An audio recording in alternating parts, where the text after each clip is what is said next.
Neighbors are honoring a woman who died in a car crash involving a sheriff's deputy in Brunswick County. They want to make sure Cora Cartrette is remembered at the place where she worked.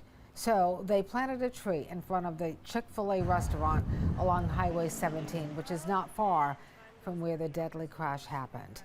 WECT's Ava Bringord went to the ceremony and heard from Cartrette's friends. Ava, they and Cartrette's family are still waiting for details from the investigation. Right, Fran. It's been almost 1 month since that crash, and Cartrette's friends and coworkers say she will shine in their hearts and memories, but they still have questions about what happened.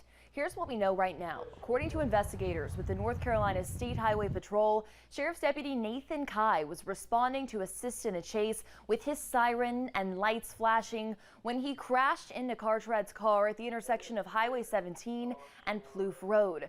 The report says Kai traveled at 90 miles per hour before slowing down to 75 miles per hour at impact. Today, none of the co-workers at Chick-fil-A would speak to us on camera, but we did hear from some Leland Town Council members who showed up to support Cartrette's family. The outpouring of love we've seen for Cora from the community, from the staff, from everyone involved in this tragedy makes it clear the impact she made on the people around her. I mean, it is so clear that she was so deeply loved by everyone that knew her. Troopers tell us they have not finalized the investigation. They are working with the Brunswick County District Attorney's Office regarding any potential charges.